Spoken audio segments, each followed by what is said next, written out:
mais uma vez aqui com vocês, é um prazer. Meu nome é Cosme Sérgio, sou professor, né? E hoje estou aqui com o Mário Rondon, nosso amigo, nosso parceiro, pessoa que a gente já participou de alguns eventos, que ele era um dos palestrantes. Ele é palestrante, é piloto na aviação civil, aviação militar, mestre em educação e também empresário hoje do segmento da educação, mais educação corporativa. É isso mesmo, Mário? Exato, prazer Cláudio, estar com você aqui. Sim. Todo mundo que está nos vendo também. Sim. Me fala um pouquinho da tua experiência hoje como empresário na área da educação. Como é que você atua hoje? Olha, para como eu atuo hoje, né? Sim. E é interessante que para falar no hoje é importante que a gente traga alguns resgates de trás. A gente vai falar sobre isso aqui ao longo do nosso papo. Sim. Mas hoje, especificamente, eu estou muito ligado a desenvolvimento de soft skills para empresários. Legal. Não só empresários, líderes, gestores em geral. Né? A empresa nas quais eu atuo, que é a Futurize, pelas quais, né? A Futurize, a Ecoar e também o educador executivo, a gente tem essa intenção de desenvolver profissionais para o mercado. Como a gente fala, né? Desenvolver pessoas incríveis para futuros extraordinários nas empresas. Perfeito. E como é que começou, despertou isso sendo um piloto, né? Da aviação civil, aviação militar? O que despertou essa sua veia empresarial? Eu acho que foi bem muito cedo, sabe? Sim. Quando a gente é criança, a gente pensa em ser bombeiro, caminhoneiro, astronauta, né? Tanta coisa que a gente pensa em fazer. Mas eu lembro que teve algumas vezes eu brincando de executivo. Tava ali na veia. Sim. O caminho não chegou tão fácil, né? Eu não me tornei executivo hoje da educação corporativa de forma tão tranquila. Como você falou, comentou aqui, eu tive uma experiência meio sui generis, né?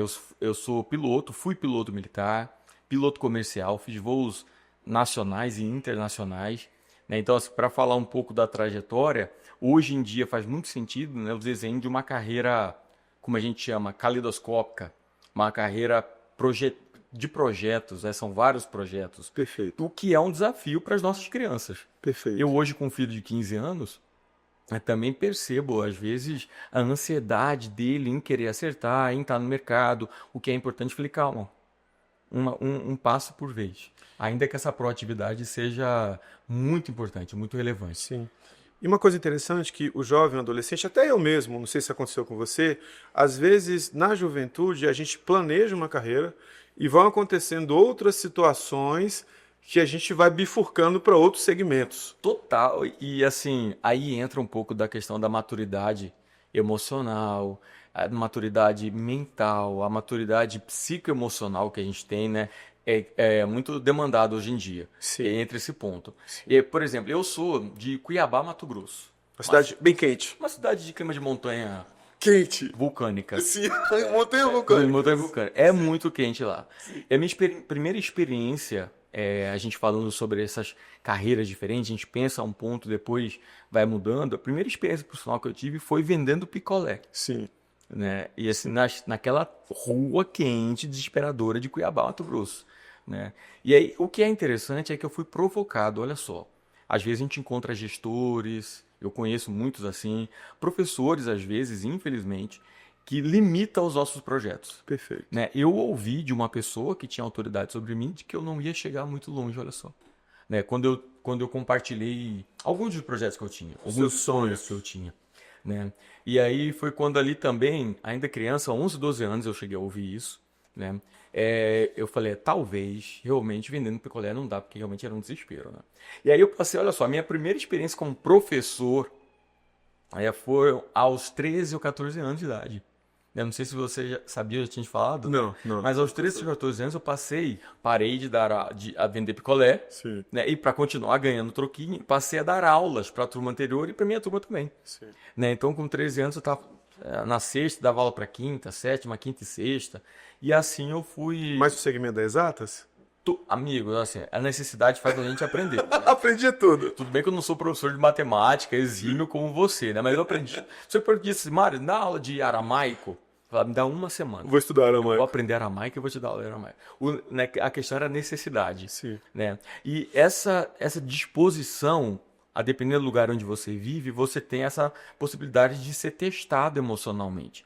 Né? O que hoje, às vezes, a escola precisa ter essa provocação. Né? Fazer a provocação de provocar o aluno a ter maturidade emocional. Perfeito. Né? Isso eu vejo muito na escola do meu filho, por exemplo. Sim. E as escolas onde tem esse tipo de programa eu dou muito valor. Sim. Né? Porque o mundo, como é quase que um clichê, Sim. está mudando a toda hora. Sim, porque a habilidade cognitiva é muito importante, mas a habilidade emocional tem que vir junto, né? O QI e o QE. Totalmente. Inclusive aqui no Inova tem um programa socioemocional, desde as séries iniciais, onde se trabalha muito isso.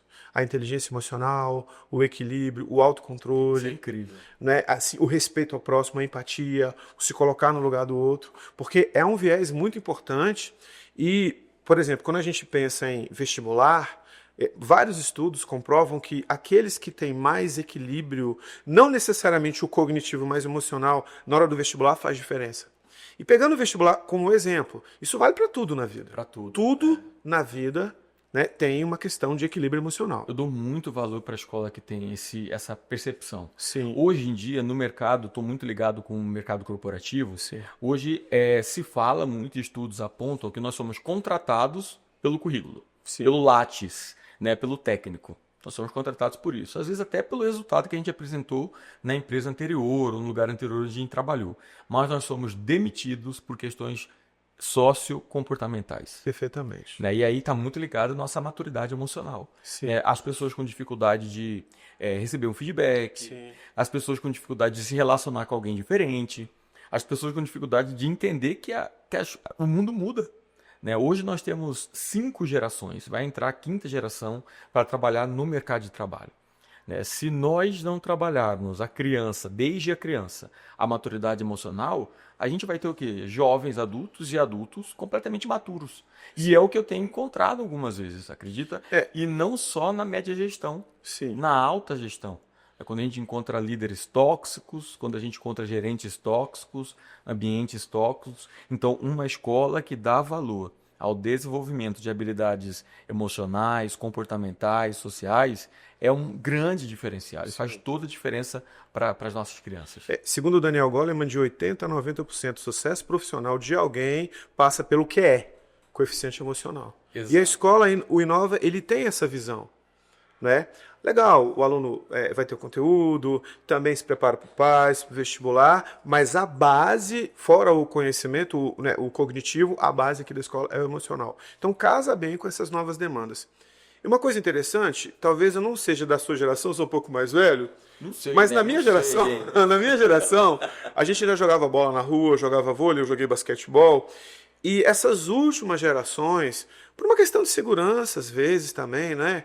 São meninos assim que ficam muito em casa e nada contra o videogame, nada contra um jogo, nada contra o celular, não é isso. Mas a gente consegue perceber que esse exagero com as telas e essa introspecção, essa falta de ter muita gente perto, de jogar, socializar, talvez na vida adulta tenha um impacto também. Total. E na nossa geração, a gente tinha a questão do relacionar-se, Sim. sair e ir até o outro. Então, Perfeito. jogar uma bola, jogar uma bet, né? Sim. Quem sabe bet tem que ser da geração do 40 a mais, pelo Sim, menos. com né? certeza.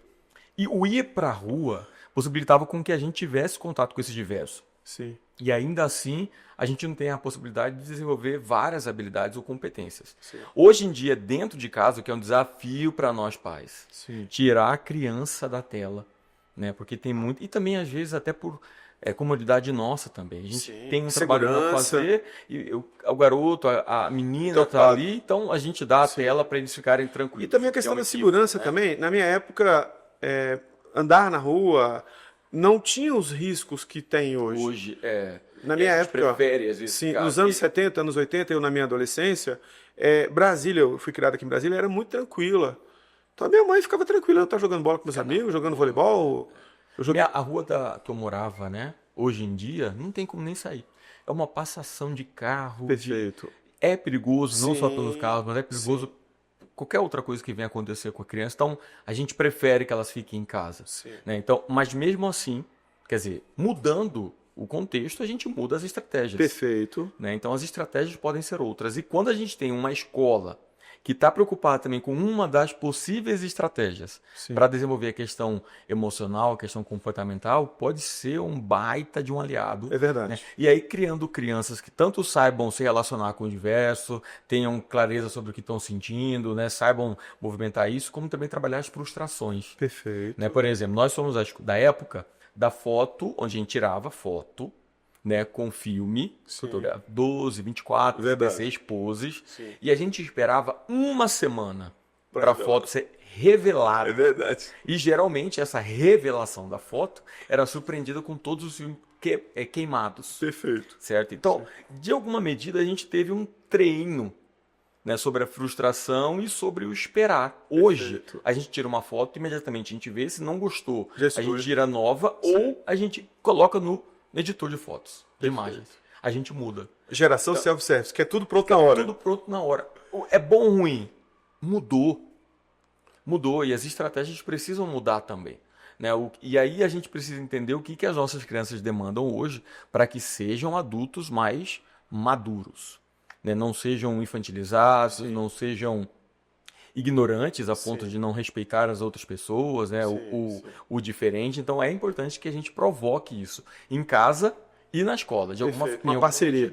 Educação tem que ser uma parceria. Eu tive a experiência de ter sido provocado no caminhar da vida. Né? Então, eu acho que eu comentei com você que com 16 anos foi o meu primeiro treinamento indireto de programação neurolinguística. 2 semanas no Hotel Mazzaropi, em São Paulo, com um dos precursores, ou pais da programação neurolinguística no Brasil, que é o Dr. Laí Ribeiro. Sim, hoje ele deve estar com 80 e alguns anos, um médico excelente, inclusive, super inteligente. Mas eu fui para lá para fazer um treinamento chamado Como Passar no Vestibular. Naquela época, inclusive, a gente só tinha o vestibular, né? Não tinha Enem. Né? E, por exemplo, algumas cidades, como Cuiabá mesmo, ainda que seja a capital, é muito interiorana. Né? Então, algumas vezes, é só o que acontece por lá. Eu não tinha ideia do que tinha no mundo. Né? O horizonte era bem menor. O mapa. Não tinha internet. O mapa é bem restrito. Né? O Enem hoje possibilita com que a gente veja o mundo, pelo menos o Brasil inteiro. E a gente já tem hoje programas de governo, programas de escolas que levam escolas particulares que levam a gente para intercâmbios em outros países, o que é sensacional. Antes não se tinha.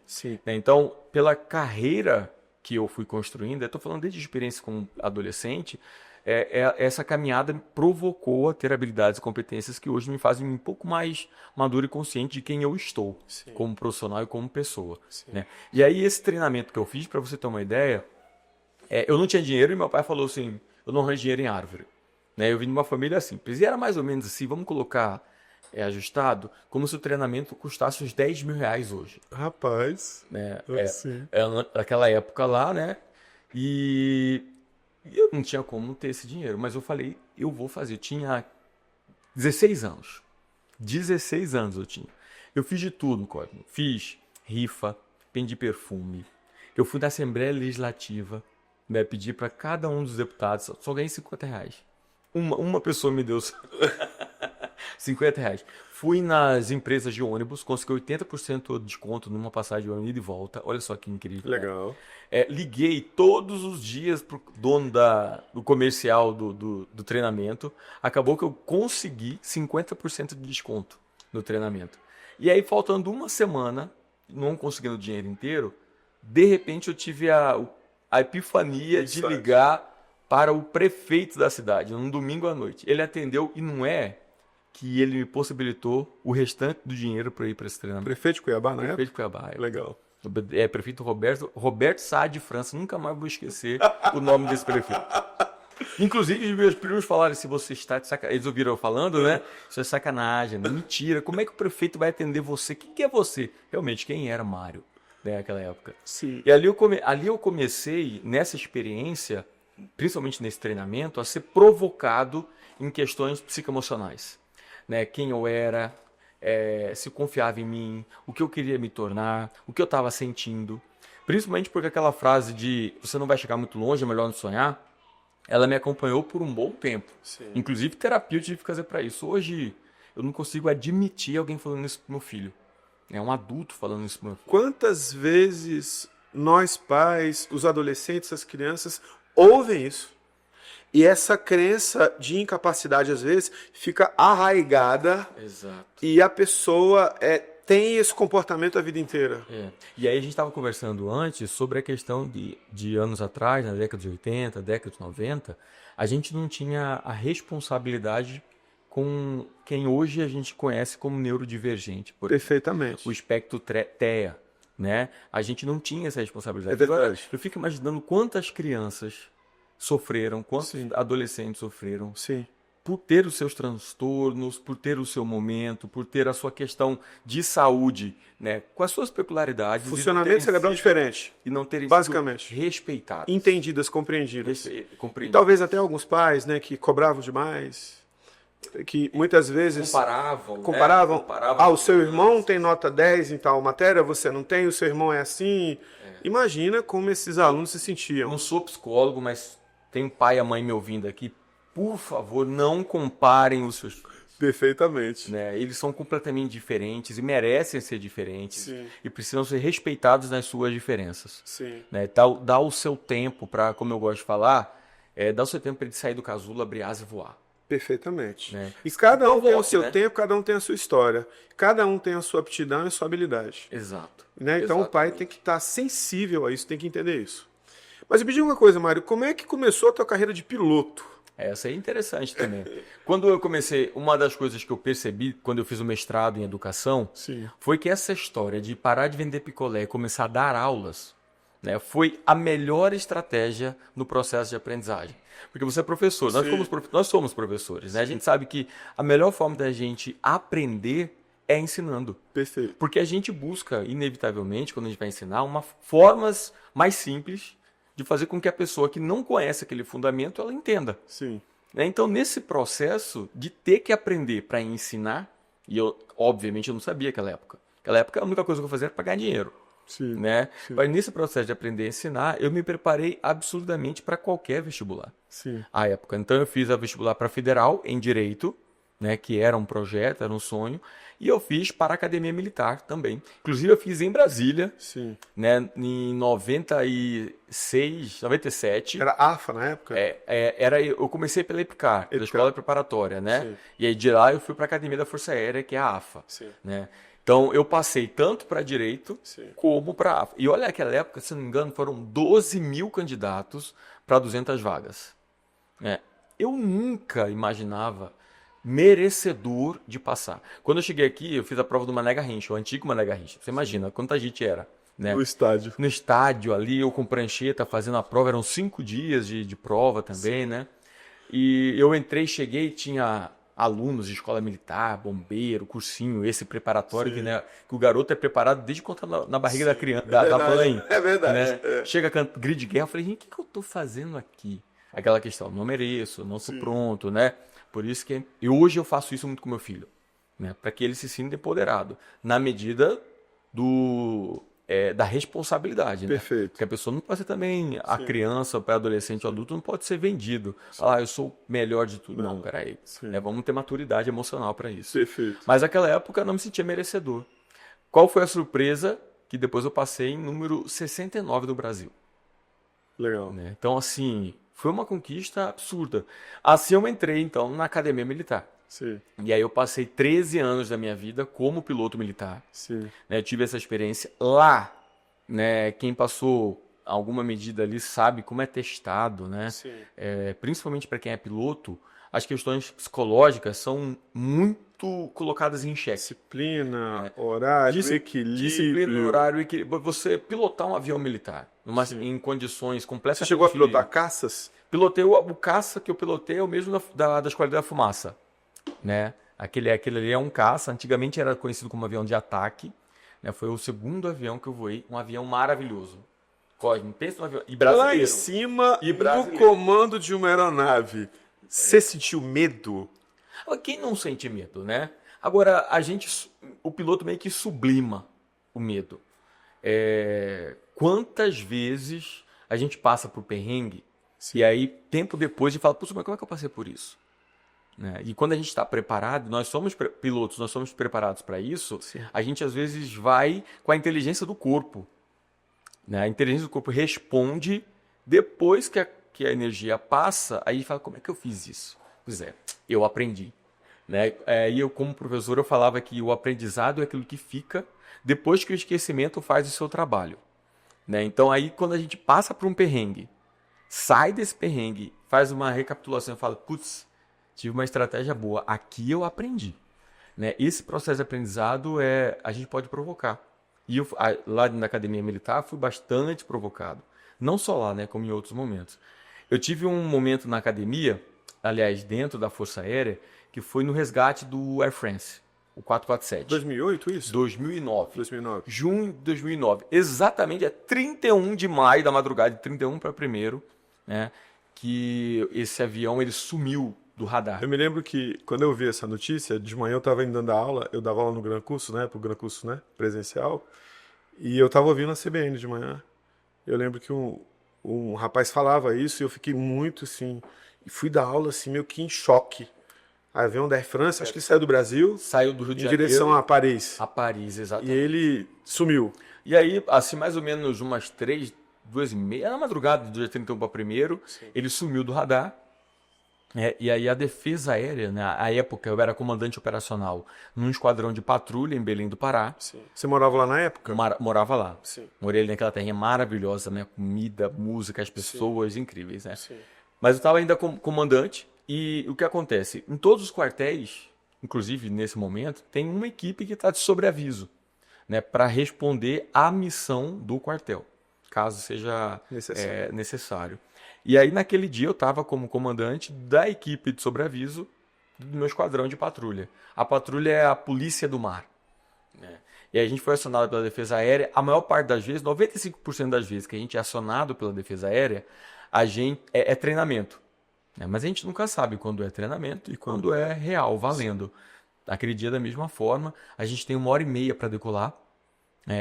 A gente decolou 1h30, 1h20 mais ou menos depois que fomos acionados, e quando a Defesa Aérea falou, pediu que a gente fosse o mais rápido possível para Noronha, porque esse avião, o 447, tinha desaparecido do radar. Sim. E aí, a missão, né? A missão de salvar vidas. Quando isso acontece, a gente esquece de tudo e foca em tem gente sofrendo no mar, nesse caso, e famílias sofrendo com esse desaparecimento. Então, é o foco total naquilo que está acontecendo e na missão do que eu tinha como piloto naquele momento. Né? Meu time tinha como esquadrão também naquele momento. Né? Quando vocês decolaram, já sabiam exatamente o duplo motivo ou ficaram sabendo depois? Ficamos sabendo depois o que exatamente estava acontecendo. Falou, vai o mais rápido possível para Fernando de Noronha. Né? Foi quando a gente fez todos os cálculos necessários e fomos o primeiro, depois foi o Salvador, esquadrões de busca, né, e salvamento, que chegamos em Fernando de Noronha.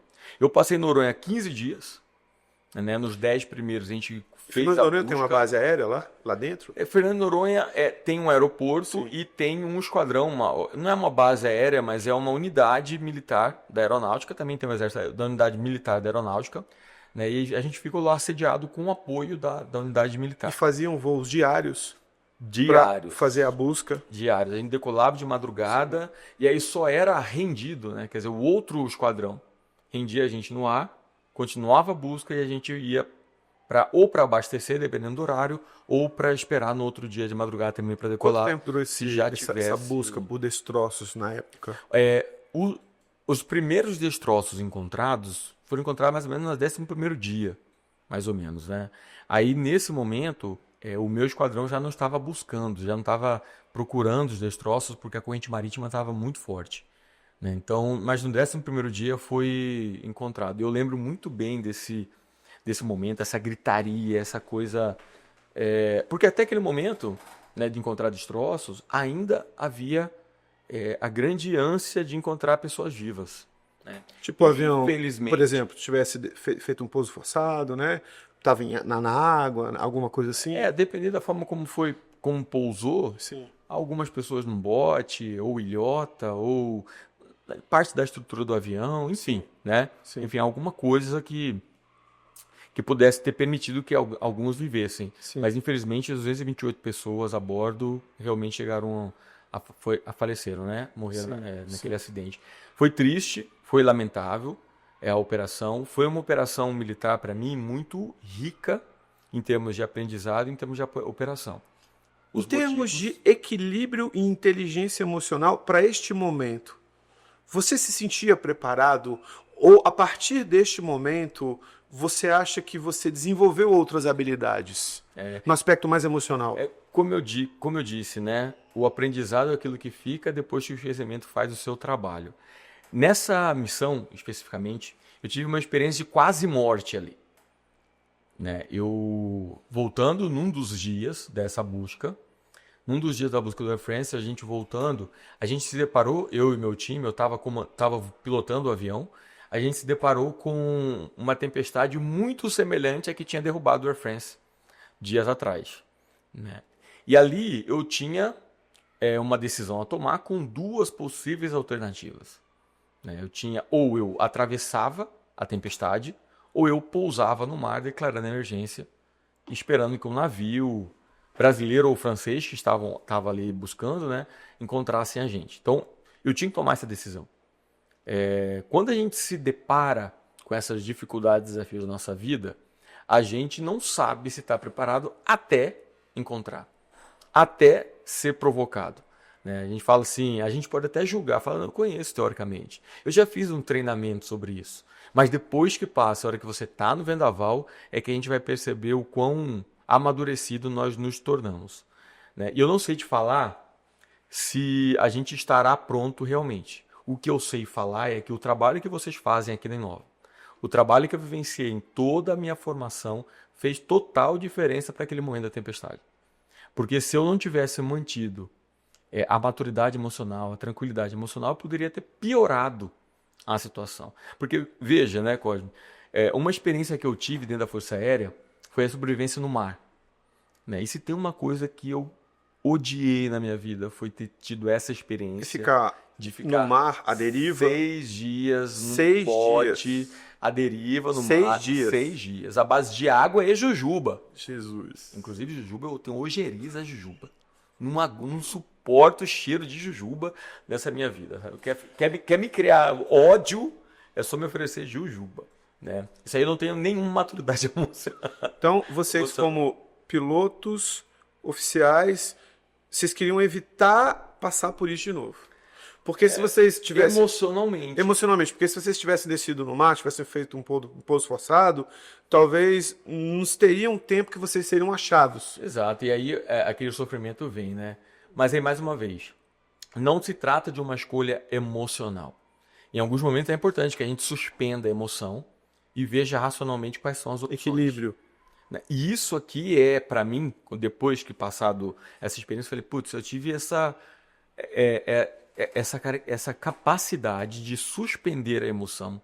Por mais, se perguntou, o piloto sente medo? Sente. Por mais medo que eu estivesse sentindo, por mais receio que eu estivesse sentindo, e por maior que fosse a minha responsabilidade com o meu time ali dentro. Perfeitamente. Né? Porque não era eu apenas. Tinham 8 pessoas ali. Era você e mais 8? Eu mais 8. Eram 9 pessoas. E aí, aquelas 8 pessoas, para mim, não representavam só as 8. Né? Tinha esposa, filho, pai, mãe. Eu conhecia todo mundo, toda a família de quem estava ali. Então, qualquer decisão que eu, como comandante, fosse fazer, e hoje pode ser um gestor de uma empresa, um CEO de uma empresa... Quando você vai tomar essa decisão, você compartilha com a equipe, exemplo, uma liderança democrática, ou você, naquele momento, decide sozinho? Perfeito. Eu não acredito em liderança democrática. Sim. Né? Sim. Eu não acredito em liderança democrática. Eu acredito em liderança participativa. Sim. Porque o gestor, o líder, né, ele necessariamente precisa tomar a decisão. Sim. Agora, não significa que ele precisa tomar a decisão sozinho. Né? Então, naquele momento, naquela experiência que eu tive, logo que eu vi a tempestade bem antes de ela se formar, a tripulação nem tinha percebido. Quando eu percebi aquele filetezinho acontecendo, eu falei para o meu copiloto, faça todos os cálculos necessários para que eu possa tomar a decisão. Sim. Quando eu estava com as informações em mãos, eu tinha tomado a minha decisão já, qual era a minha melhor estratégia, mas mesmo assim, antes de passar o que eu ia fazer, eu perguntei para a minha tripulação, né, o que vocês acham que seja o mais adequado de a gente fazer? Né? E por que eu fiz isso? Porque quando eu abro a participação do meu time, eu mostro que eu confio neles, eu mostro que eu vou fazer uso do que eles sabem e talvez eu não saiba ou não esteja vendo. Isso, hoje, depois que eu passei por essa experiência, eu percebo quão maduro eu fui naquele momento. Né? Porque se eu quiser ficar preso no ego, só escuto a minha opção. Perfeitamente. Né? Só escuto a minha voz. Eu sei, eu sou experiente, eu faço, eu decido. Exato, só a minha certeza. E isso é uma das maiores representações de imaturidade, né? Profissional, emocional, gerencial, que um líder pode ter. Perfeito. Então, quando a gente fica preso às nossas verdades apenas. Sim. E ali dentro da minha tripulação, tinha 3 outros pilotos, além disso. Então, poxa, eu poderia não ter visto algo. Então, eu abri, pedi. E eu abri sabendo que eu tinha tempo para fazer essa discussão. Porque algumas vezes a gente não tem tempo. Aquele exemplo do comandante Sully, do rio Hudson, né, que ele pousou lá em Nova York, quando sim. teve o Bird Strike, né, a batida com os pássaros, né? Sim. Ele não teve tempo para ficar perguntando ao copiloto, ainda que o copiloto estivesse ali com experiência, e nem para o controle que ia fazer. Ele tomou a decisão e fez. Né? Então, em alguns momentos, o comandante, o líder, o CEO, o pai, a mãe, vai ter que tomar uma decisão de imediato. Naquela experiência minha, não, eu pude suspender a emoção, eu pude acalmar o meu ego, ou pelo menos perceber, lembrando, né, tranquilizar o meu ego e perguntar para o meu time o que eles achavam. Eles me responderam de forma ótima, né? Falaram assim, não, a gente confia em você.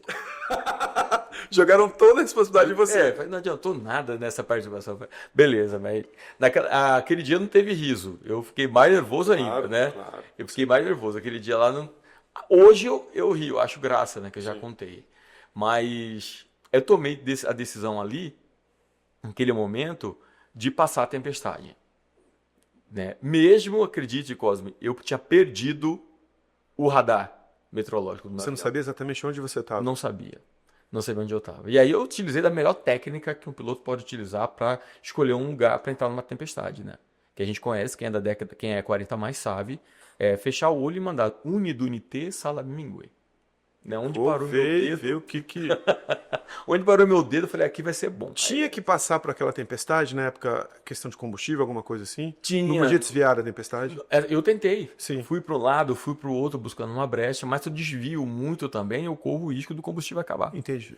Então eu desviei, olhei, subi dentro da janela de autonomia que eu tinha ali disponível. Sim. Lembra que eu já tinha os cálculos, né? Já tinha os números. E a importância do time também. Pedi para o meu copiloto esse apoio, enquanto eu fazia análise do cenário, de tudo mais. Né? Sim. E aí, ali dentro, antes de entrar na tempestade, eu pedi a todos que amarrassem tudo que estava solto, né? Garrafa, alguma panela, não sei se não tinha panela, mas enfim, tudo que tivesse solto ali, que eles amarrassem. Né? E aí, hoje em dia, como educador executivo, como mentor executivo, eu faço uma análise do que a gente controla e do que a gente não controla. Perfeito. A tempestade estava ali e a gente não controla. Né? E as crianças, as nossas crianças, a gente, nós passamos por muitas tempestades. Né? Doença, né? Na minha família mesmo, ano passado, minha mãe, meu irmão e minha cunhada estavam com câncer. Né? Isso aqui é uma tempestade, a gente não tem controle Com certeza. sobre isso daqui. Né? Então, o que a gente controla dentro dessa tempestade? Sim. E aí, eu provoco isso no meu filho, quando ele chega, e eu faço muitas perguntas para ele. Mas o que você pode fazer em relação a isso? E aí, até provocando, ele fala assim, o que eu posso fazer é esse ponto, esse elemento. Opa, aqui a percepção nossa, como adultos, do que a gente controla e do que a gente não controla, nos dá maturidade para buscar a melhor solução, dentro de um problema que a gente estiver enfrentando. Né? E isso, é claro, respeitando cada idade do filho nosso, do nosso momento, é importante que a gente faça esse ponto. Né? E aí, lá dentro da tempestade, eu sofri isso, não pensei nisso, obviamente, lá dentro. Né? Aliás, às vezes não lembro nem o que eu pensei lá dentro. E eu estava mais preocupado, inclusive, com o meu time. Né? A responsabilidade. Se a gente morresse. Olha a responsabilidade que estava ali. Né? Eram 8 famílias além da minha. Né? Então, assim, é uma carga muito forte. Tanto é que depois que a gente saiu, eu saía da tempestade a 300 metros do mar. 300 metros? 300 metros. Mais alguns segundos e já era. né? Depois que a gente saiu, eu subi, a gente pousou em Noronha. Eu nem lembro como eu pousei em Fernando de Noronha, não lembro. E eu fiquei 20 minutos lá no avião refletindo sobre o que tinha acontecido, né? E uma frase é: eu podia morrer, eu podia ter morrido agora, né? Eu podia ter morrido. Poderia ser uma morte muito rápida, né? E a gente nem Avião, você... nem ia ver. Ia acordar já, onde quer que você acredite, a gente, né, Sim, ia acordar em algum lugar, sim, né? E essa percepção de que a gente não tem controle sobre tudo, sim. né? A gente tem as nossas limitações. Isso me promoveu, por incrível que pareça, a maior liberdade, além de trabalhar melhor as minhas emoções, Perfeito. né? Falar, sinto medo e tá tudo bem. Ninguém precisou falar dentro do avião que estava com medo. Não havia necessidade. Mas todos nós compreendíamos o momento que estava sendo Sim. vivido. Então, aquela frase funciona bem. O problema não é o que acontece ou como acontece, mas como a gente reage ao que acontece. Ou o que nos fizeram. Sim. Exato. Ou o que nos Ou o que fizeram. nos fizeram. Sim. Exato. E aí entra a questão do você não vai chegar muito longe, né? Eu poderia lá com 11 anos, eu espero que nenhuma das crianças aqui do Inova tenha ouvido isso de alguém. Eu poderia lá, aquela criança de 11 anos, ter impedido todo esse crescimento, Perfeito. né? Toda essa provocação. Sim. Então, quando você me fala que Inova tem um programa de provocação da inteligência emocional, Sim. né? E Desde as séries iniciais. desde as séries iniciais, isso também é incrível, porque eu não tive isso na minha escola. Ainda que eu tivesse apoio, principalmente professor de matemática, tá? Sim. O professor de matemática na escola pública, ele é até forte, né? Porque assim, ele não tinha compromisso nenhum com isso.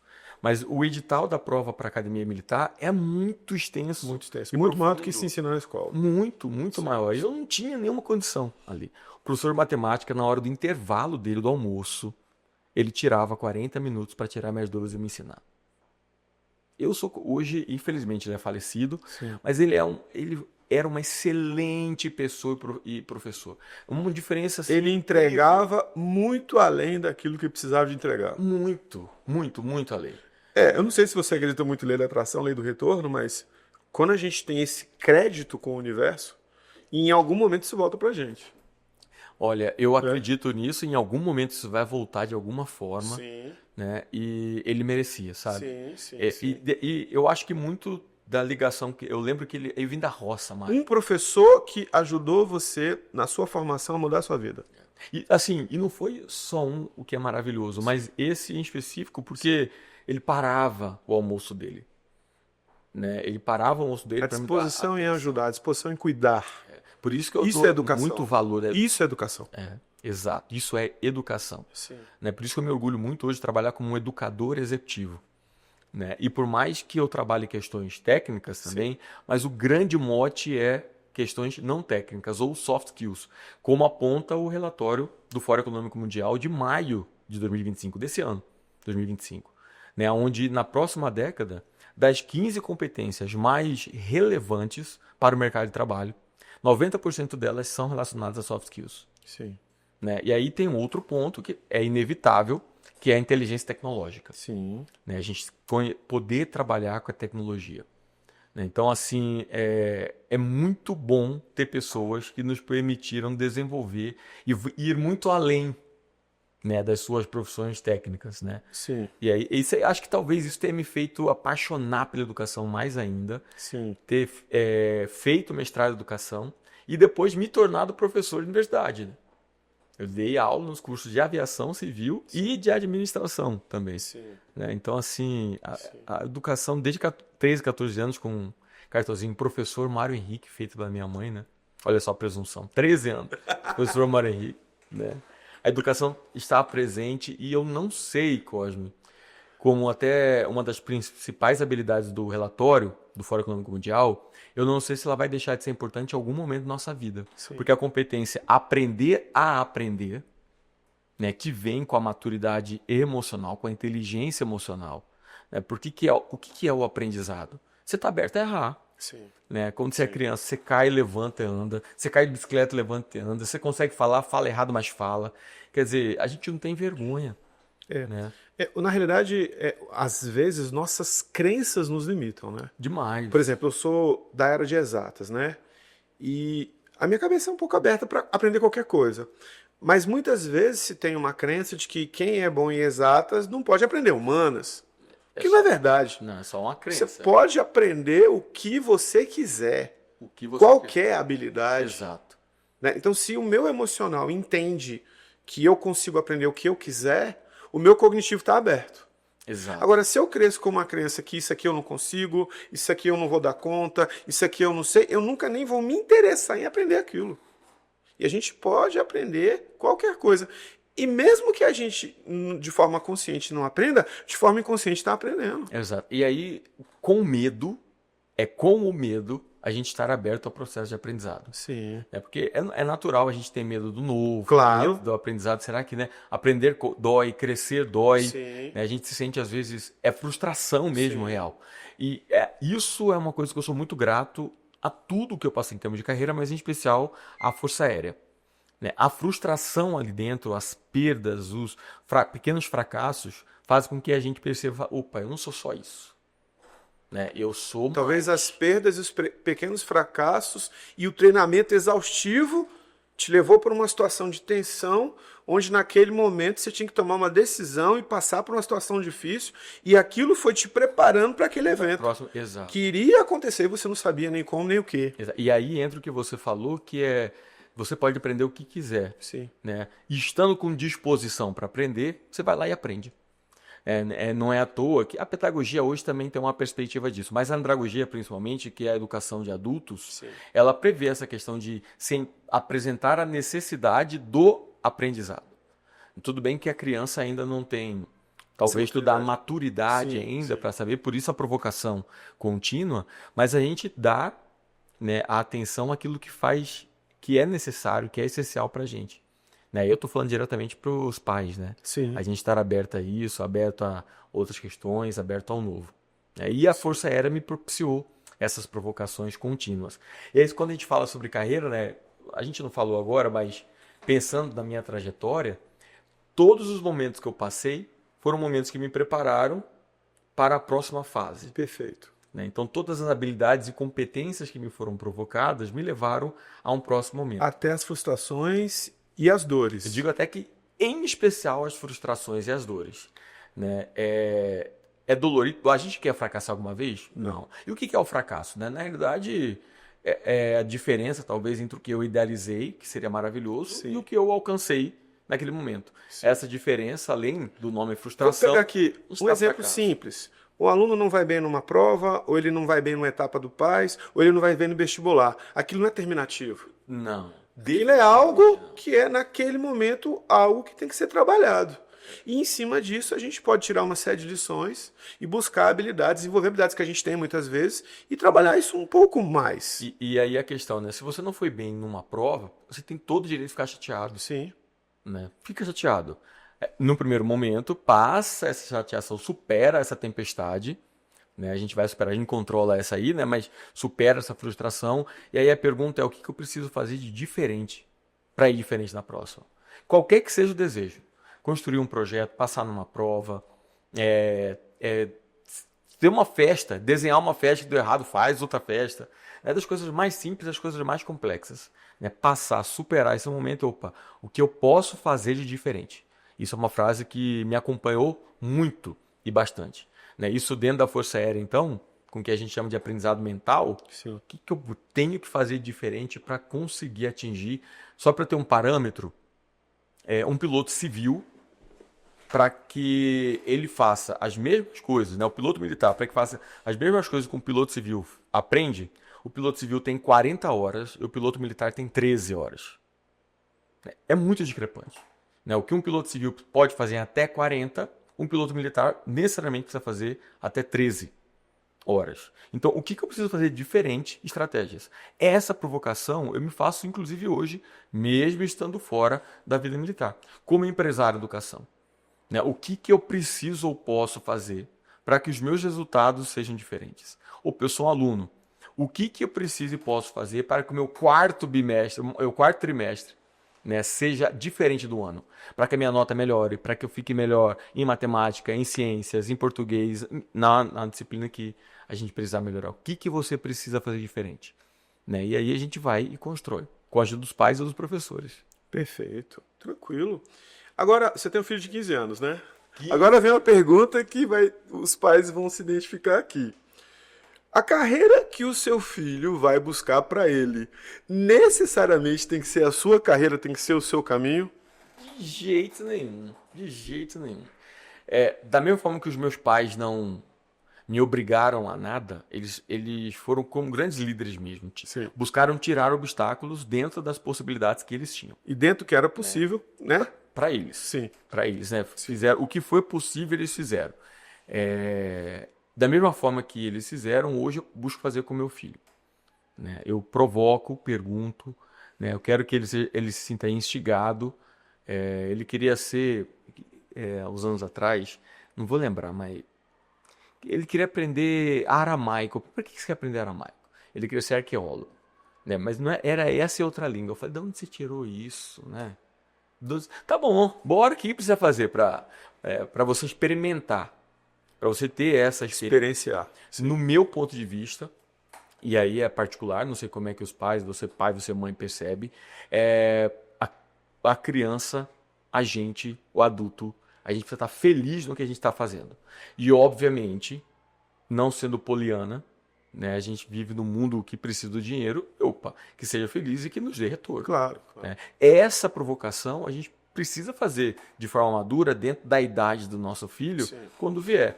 Mas assim, até os 15, dá para ele ficar sonhando um pouco mais. Né? Claro. Aí depois dos 15, talvez, eu estou pensando agora em fazer umas provocações mais específicas, mas não cortar a asa dele. Sim, o que não dá imagina que eu sou pai, eu tenho filhos adultos hoje. Eu só querer que ele termine o ensino fundamental, o ensino médio e passe no vestibular, e passe no concurso, ou seja, um empresário, e lá no final das contas a única coisa que de forma inconsciente eu estou gerando é dinheiro. Porque o dinheiro não pode ser o foco, o resultado. Dinheiro é consequência. Dinheiro é consequência de ser bom e ter aptidão e ser diferenciado e fazer com excelência e com amor aquilo que você gosta. E aí, obviamente, a gente sabe que vai de valor de pessoa para pessoa, né? Os valores internos. Sim. No meu ponto de vista, o dinheiro também precisaria e deveria ser a consequência de tudo que a gente constrói. Sim. Eu fiz algumas transições de carreira. Eu me considero possível, aberto ou no lugar de fala, como se coloca, com relação a isso. Eu saí da Força Aérea, eu tinha status, olha que eu saí de vendedor picolé para ser comandante operacional completo dentro da Tem Força uma carreira na Força Aérea, né? Uma carreira imensa. Tenente, Hoje capitão. meu time, hoje a minha turma, ela é coronel, né? Total, foram promovidos esse ano agora. Sim.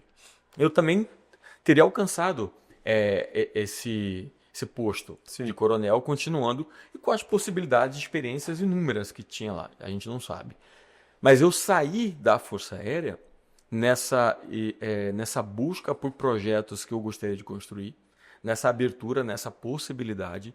Eu saí para ficar desempregado. Recomendo isso para a pessoa? Não, isso não é uma questão de recomendação. Isso aqui é só um alerta. Fala assim, o que você busca ou desenha para a sua carreira, para a sua vida. Né? Para mim fazia sentido, naquela hora, naquele momento, fazer essa transição de carreira. Mas você tinha alguma ideia? Tinha o que eu gostaria no futuro. Trabalhar com o que eu trabalho hoje. Sim. Né? Como empresário de educação corporativa. Hoje, trabalhando com isso, me alimenta a alma absurdamente. Né? E olha que eu passei. Saí de lá, da Força Aérea. Aí eu passei por um período de desemprego, precisava passar, né? Um período de desemprego para ter essa experiência. O deserto. Exato, um deserto, um desespero. Desespero? Aí, desespero total, né?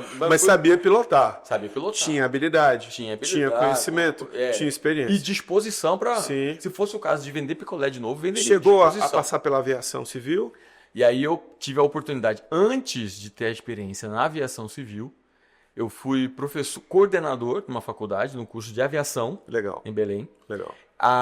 Essa faculdade gostou tanto do meu trabalho que me convidou para ser diretor financeiro da mantenedora. Legal. Né? Aí eu tive essa experiência. Então, olha só as competências a mais sendo provocadas. Perfeito. Né?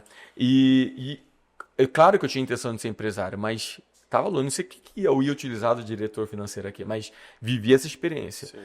Aí chegou um momento que eu gostaria de ter outras experiências, Perfeito. Inclusive voar um jato grande. Foi quando eu peguei o meu currículo, né? parte do que eu me tornei, era meu currículo ali. Coloquei nas empresas aéreas, uma delas me chamou, fiz voos nacionais e internacionais, né, dentro da aviação comercial, Legal. o que foi uma outra experiência incrível, Fantástico. né, com relação à cultura, língua, pessoas diferentes, comunicação, Quanto tempo na relacionamento com aviação pessoas. civil, comercial? Quase 4 anos. Quase 4 anos. Aí, porque lá a escala do piloto É muito doida, né? é É desesperadora. cansativa, né? E aí, como eu saí da Força Aérea com o projeto de me tornar executivo Sim. da educação corporativa, né, que esse era o desenho, lá dentro eu percebi, não, já tive essa experiência, já tive essa habilidade, já inseri no meu currículo de vida, né, não só do papel, agora tá na hora de sair. Sim. Né? E aí foi quando eu fiz uma nova transição, olha só, quantas transições, nova transição. Fiz concurso público, Sim. passei em segundo lugar. Sim. Né? Aí, como meu irmão, né, falou, você é muito inteligente. Falei, porque você não viu as horas que eu fiquei sentado estudando. Né?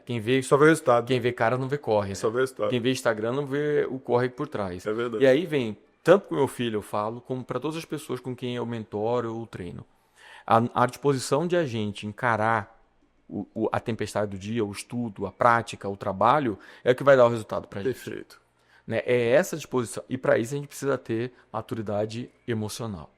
Tanto é, Cosme, que teve um momento, no início, faz uns 10 anos mais ou menos atrás, eu dei mentoria, como eu tinha passado para concurso, dei mentoria para quem queria passar para o concurso público. Perfeito. E eu percebi que um dos maiores problemas dessas pessoas eram emocionais. Perfeito. Eles entravam na prova, mas não entravam com eles inteiro, completo, pleno, pronto, não.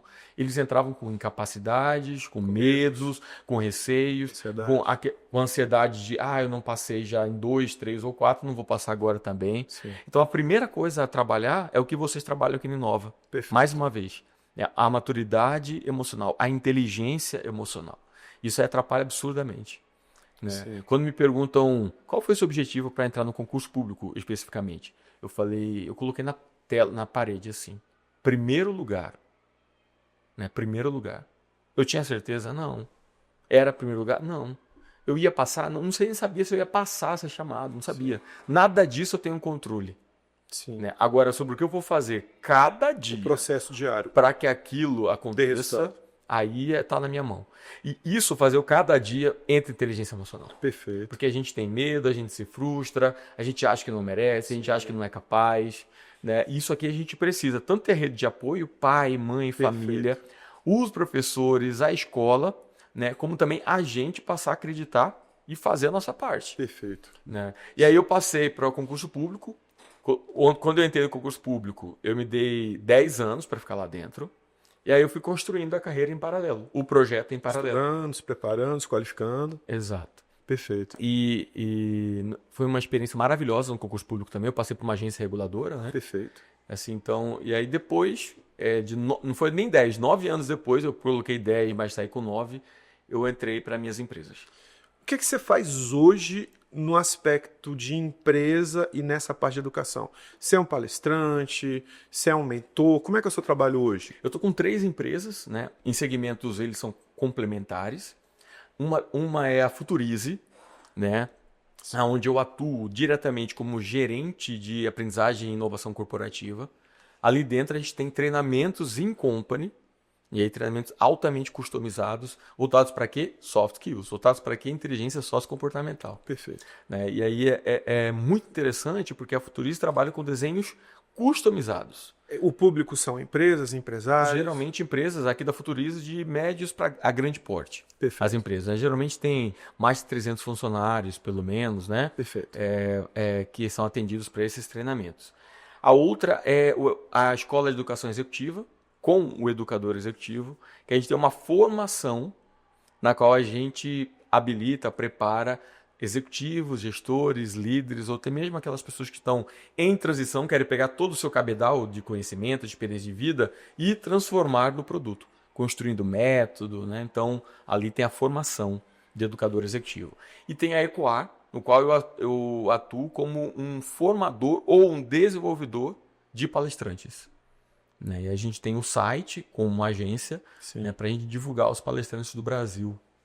E aí uma coisa que eu tenho percebido também na formação de palestrantes é o quê? a inteligência emocional. Tem que ter. A hora que sobe num palco ou não se sobe num palco, a gente não sobe por nossos medos, pelo excesso de autocrítica, pelos nossos sabotadores internos, né, como pré-julgamento, o que as pessoas vão achar de mim ou pensar de mim, né? E aí sobe num palco e aí treme, tem medo de falar ainda, né, que a gente saiba que medo de falar em público seja o primeiro ou o segundo medo do mundo, Perfeito. das pessoas, né? Perfeito. Só quando fica em segundo lugar, perde pro medo de morrer. Né? Então, assim, Interessante. é um medo relativamente natural, né, à exposição, e é um medo que a gente pode, com ele, ainda que com ele, trabalhar estratégias para ter lá segurança psicoemocional. Pegando o nosso BS Eduardo Rocha, né? Ele fala de eu preciso de recurso muitas vezes, né? Exato. Qual o recurso que você vai usar? Qual o recurso que você vai usar? Só para terminar, não é uma frustração, mas pegando o gancho que você falou, eu na adolescência joguei basquetebol muito bem, modéstia à parte. E um dia, eu tenho 1,80 m, não sou tão alto assim, né? Mas um professor falou para mim assim, eu acho que você não vai longe não, que você é baixinho. E eu acreditei nessa crença. Eu parei a minha carreira de jogador de basquete. Não estou frustrado com isso, eu fiz outras coisas, eu vi outras coisas. Nossos Já fui projetos- técnico de basquete, inclusive, de uma escola, há algum tempo. Então, não estou frustrado com isso. Mas isso serve de alerta Sim. para o aluno, para o adolescente, para o pai, para o jovem, para o pai de aluno, não permitir que esse tipo de crença entre na cabeça da criança, do jovem, do adolescente, ou mesmo um adulto que tem uma crença dessa, que ele mesmo, com a crença, ele se sabota, né? Exato. Porque vem a crença de capacidade, que eu não consigo, eu não mereço, eu sou baixinho, né? Fique muito atento se o seu filho ouviu e você não saiba, né? Fique muito atento a isso, a ele. Pergunte, questione, observe, porque isso daí hoje em dia não precisa de alguém falar. A gente parece que está no ar, na internet, isso está ali presente, né? E a comparação com o outro, falar, olha, eu sou pior, sou menor, sou ruim.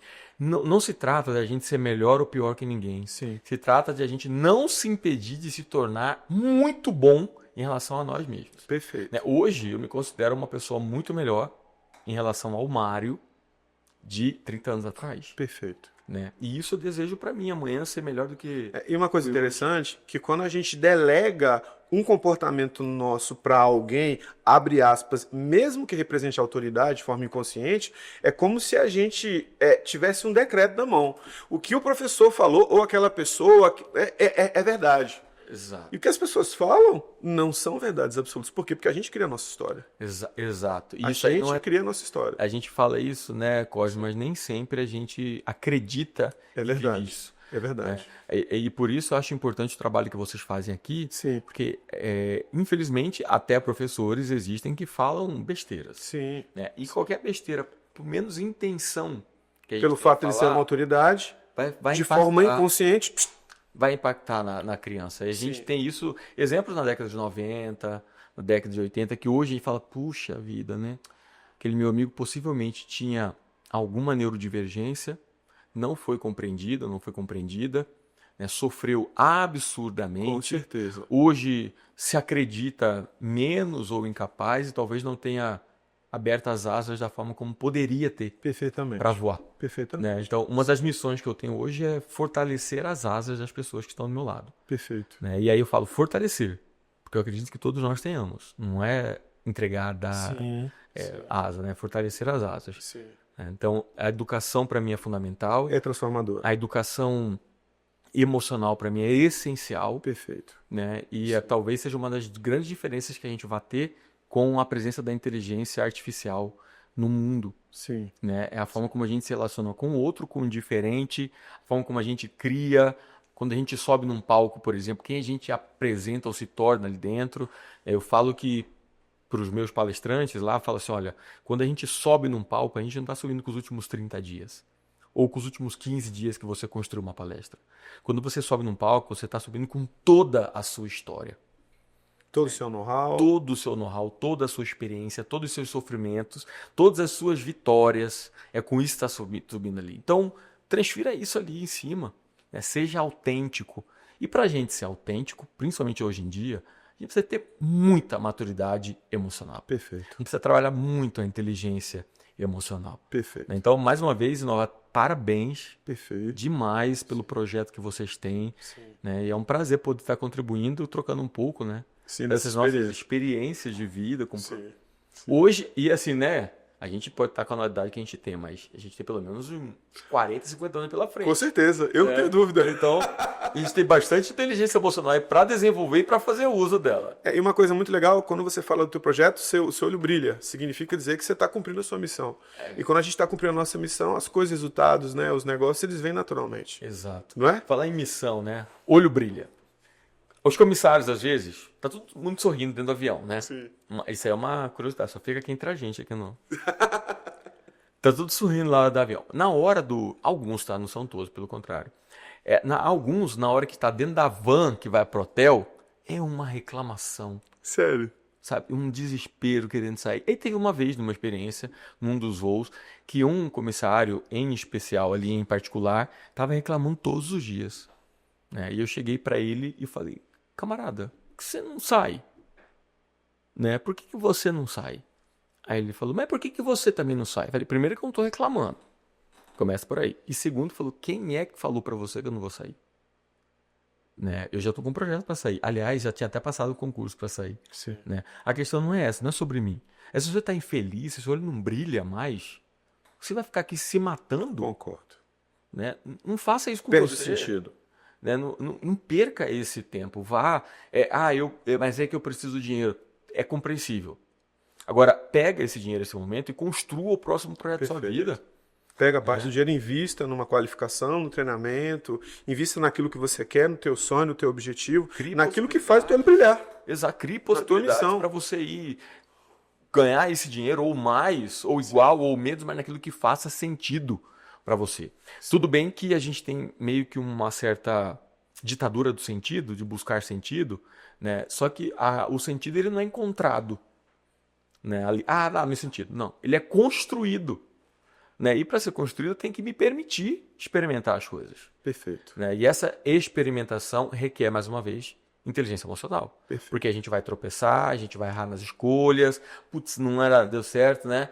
Tropeçar em escolha. Por exemplo, quando eu pedi demissão da Força Aérea, me perguntaram, você falou para sua família? Não. Não falei para ninguém, nem para pai, nem para mãe, né? A época eu estava com 30 anos. E é só a loucura na cabeça deles, né? Não, depois que eu falei para eles, eles choraram. Né? Meu pai fala que eu tenho problema. Você tem problema. Vai fazer terapia. Você tem que fazer terapia. Eu já faço. Eu falei, já faço terapia. Não é? Você tem problema.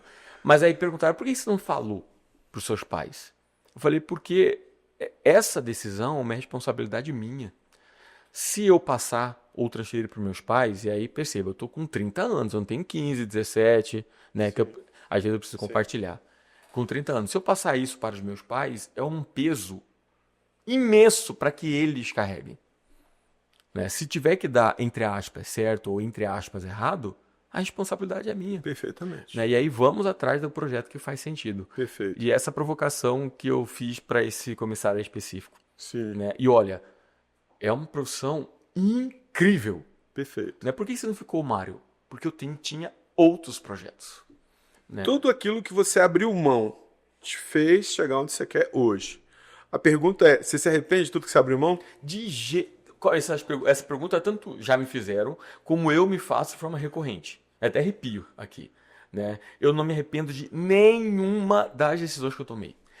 Eu tenho só nostalgia de boas lembranças, sabe? Perfeito. Das pessoas com quem eu vivi. Faz parte. Os amigos que eu tive. Pessoal, até arrepio aqui porque são os amigos do esquadrão, os amigos de Belém, da faculdade, né? Assim, do voo, né? Porque o voo tá em cada dia uma cidade, eu adoro essa questão do diferente no dia a dia, né? Sim. A experiência de voar internacional, em pousar, em afastar de ter outras tempestades, né? Tornados mais, né? Meu Deus.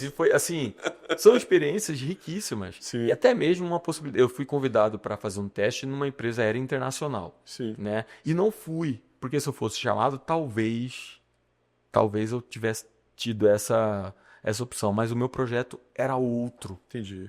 Né? Então, assim, eu não me arrependo de nenhuma das decisões. Se você, nesse momento, estivesse olhando, por exemplo, só a parte financeira naquele momento, talvez você fosse. Não ia nem sair da Força Aérea. Sim. Né? Porque ali, além do financeiro, ainda tinha status. Né? Uma carreira para a vida toda. Para a vida inteira. Eu entrei com 17, saí com 30. Né? Quando eu saí com 30, né, no dia seguinte, dia 6 de janeiro de 2010, né? Quando já não era mais oficial, era quem que era? Mário. Era só Mário, né? Eu percebi que eu não tinha plano de saúde. Eu percebi que eu não tinha mais rancho, onde é que eu ia almoçar? Eu percebi que eu não tinha auxílio fardamento. Eu percebi que eu não tinha... Falei, gente, peraí, agora, o que que eu tenho? Eu falei, Mário, nada. Aí, 30 dias depois, eu descobri que eu não tinha nenhum salário. Falei, de onde que vinha aquele dinheiro ali, né? Tipo, quando você mora com o pai e com a mãe, vai pra casa morar sozinho, seu apartamento, né? Tem que se virar, né? E aí se vira. a louça tá sempre subindo. Como é que isso aqui sumia? Né? Quem é que fazia? Você nunca via, né? Fazia essa louça sumir aqui né? Eu acho que tem alguma coisa errada com a minha pia. Sim. Né? Não, mas é que a gente tem que fazer. E aí eu me descobri, né? Quer dizer, olha só, essa experiência, por mais desafiadora que tenha sido, né? Ela me fez completamente mais maduro. Sim. Né?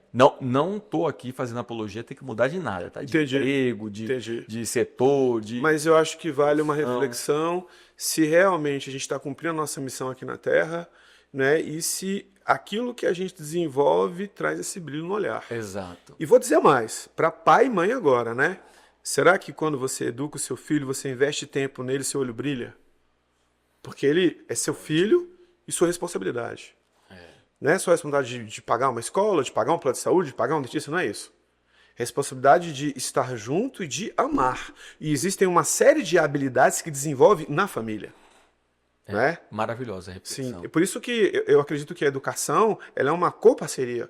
Não é só em casa, não é só na escola, é os dois.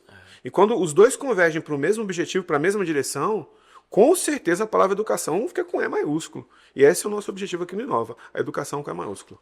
Mário, eu queria agradecer você pela presença aqui, por estar aqui prestigiando o nosso podcast. Queria agradecer, né, pelo seu tempo, pela sua agenda. Foi difícil marcar contigo, mas eu queria agradecer o prazer de estar aqui. Com certeza não será a última vez que você vai estar aqui conosco outras vezes. Tudo bem? Eu fico muito honrado pelo convite. Desculpa a gente ter conseguido antes, mas deu certo Perfeito, agora, deu certo né? agora. E eu espero que a gente volte com outras curiosidades, outras histórias. E Perfeito. que demais, né? Sim. Tanto dentro da aviação quanto fora. E eu sou um apaixonado pela educação com E maiúsculo e parabéns. Somos dois. Foi um prazer. Prazer. Obrigado, querido. Obrigado. Prazer estar aqui com você, viu? Até mais. Forte abraço. Fica com Deus.